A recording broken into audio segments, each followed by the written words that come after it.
कक्षा 9th हिंदी की इस कक्षा में जैसा हमारा शीर्षक था पंचवटी। पंचवटी नामक स्थान पर लक्ष्मण जो पहरेदार के रूप में, प्रहरी के रूप में अपने कर्तव्य का पालन कर रहे हैं, उनके मन में जो विचार हैं, उनके मन में उठ रहे जो विचार हैं, उनका सुंदर चित्रण किया गया है। लक्ष्मण को प्रकृति की ओर से हर्ष और उल्लास और कह सकते हैं कि शोक के उन भावों को कवि गुप्त ने प्रकट करने का प्रयास किया गया है। लक्ष्मण के मन में जो विचार आ रहे हैं, जो भाव आ रहे हैं, उन्हीं का वर्णन किया गया है। क्या कहा गया है?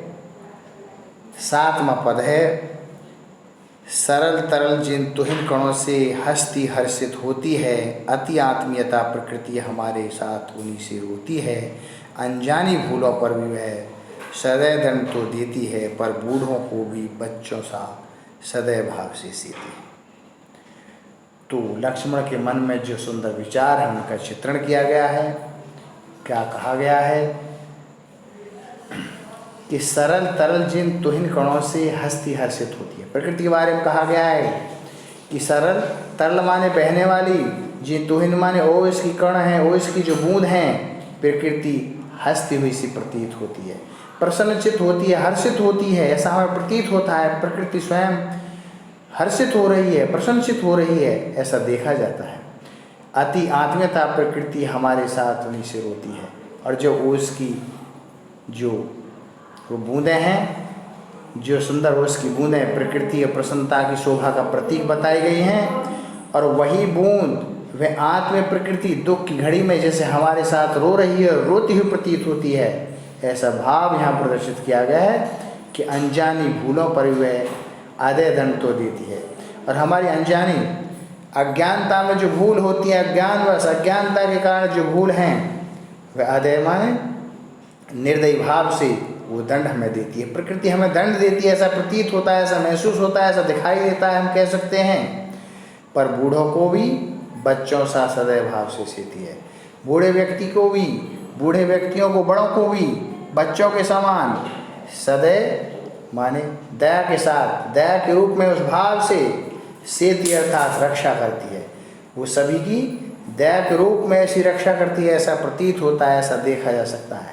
कह सकते हैं कि प्रकृति कठोर और कोमल दोनों रूप हमारे सामने प्रकट होते हैं। प्रकृति आत्मीयता संरक्षण का भाव हमारे सामने प्रदर्शित करती है, ऐसा हमें दिखाई देता है, ऐसा देखा जाता है। अगला 8वां, 13 वर्ष व्यतीत हो चुके पर है मानो कल की बात, वन को आते देख हमें जब आत्रचित हुए थे ताप, अब वह समय निकट ही है, अवधि पूर्ण होगी वन की, किंतु प्राप्ति होगी इस जन को इससे बढ़कर के इस धन की। पंचवटी पर पहरा देते हुए जो पहरेदार हैं, जो प्रहरी हैं, अर्थात लक्ष्मण अपने अतीत का स्मरण कर रहे हैं। इस पद में इसी का वर्णन किया गया है। वो कह रहे हैं कि 13 वर्ष व्यतीत हो चुके पर मानो कल की बात। पंचवटी पर पहरा देते हुए लक्ष्मण सोच रहे हैं कि वन में निवास करते हुए, वन में रहते हुए हमें 13 वर्ष व्यतीत हो चुके हैं, बीत चुके हैं, परंतु ऐसा प्रतीत होता है कि जैसे कल की ही बात हो। 13 वर्ष व्यतीत हो चुके हैं पर मानो कल की बात। लक्ष्मण सोच रहे हैं, मन ही मन सोच रहे हैं, ऐसा कहते हैं अपने आप से, स्वयं से, कि ऐसा प्रतीत होता है कि जैसे कल की ही बात हो। वन को आते देख हमें जब आत्रचेत हुए थे तब, जब हम वन आ रहे थे, वन आगमन था हमारा, हमारे पिताजी हमें देख करके व्याकुल अचेत हो गए थे। कहा है कि आत्र माने दुखी हो करके, अचेत माने बेहोश होना है, तात माने पिता, हमारे जो पिता है वो बहुत दुखी थे, अचेत हो गए थे, बेहोश हो गए थे।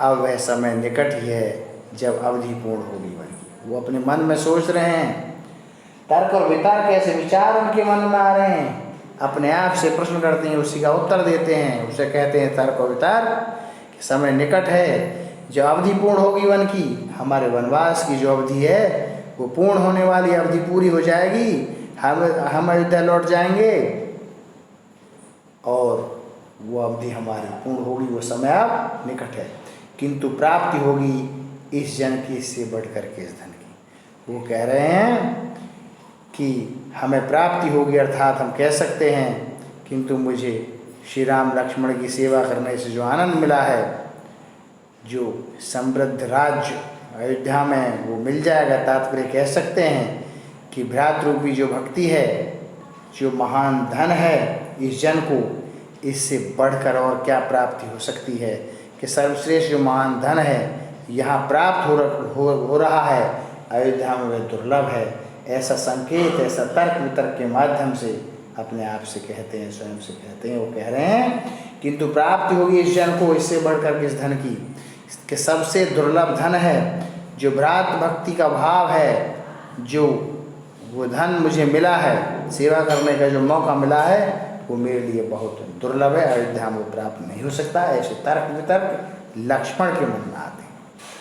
अगला है, और आर्य को राज्यभार तो वे प्रजार्थी धारेंगे, व्यस्त रहेंगे, हम सबको ही मानव विवश विचारेंगे, कर विचार लोकोपकार का हमें नहीं इससे होगा सो, पर अपना हित आप नहीं क्या कर सकता वह इंद्र लोग।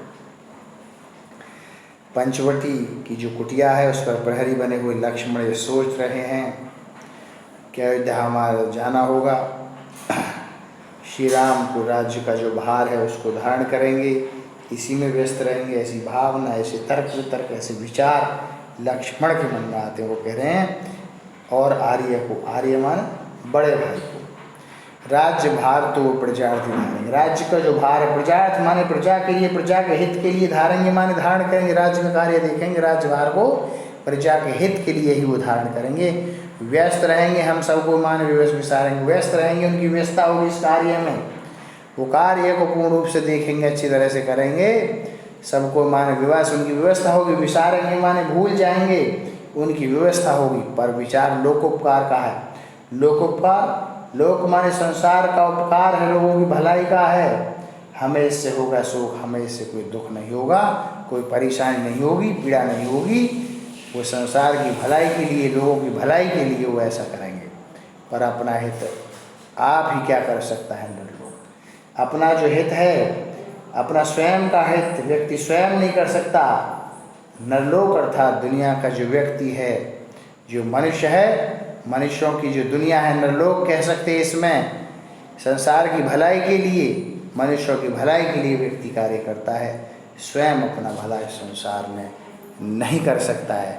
कहा है कि अपना हित स्वयं क्यों नहीं कर सकते, सुख सुविधा जो आनंद है वह संसार कितना ही सुखद हो जाए, परंतु वो दूसरों की भलाई के लिए, दूसरों के कार्य के लिए ही अच्छा होता है, ऐसा माना गया है। काव्य का सौंदर्य देखें, कवि ने एक राजा का जो कार्य होता है, जो श्रेष्ठ कर्तव्य है प्रजा के हित के भलाई के लिए, श्री राम के द्वारा जो कार्य हो सकता है उसका सुंदर वर्णन यहाँ पर किया है। और भाषा शुद्ध, साहित्य खड़ी बोली, रस शांत, गुण प्रसाद, अलंकार अनुप्रास। आज के लिए इस कक्षा में इतना ही। धन्यवाद।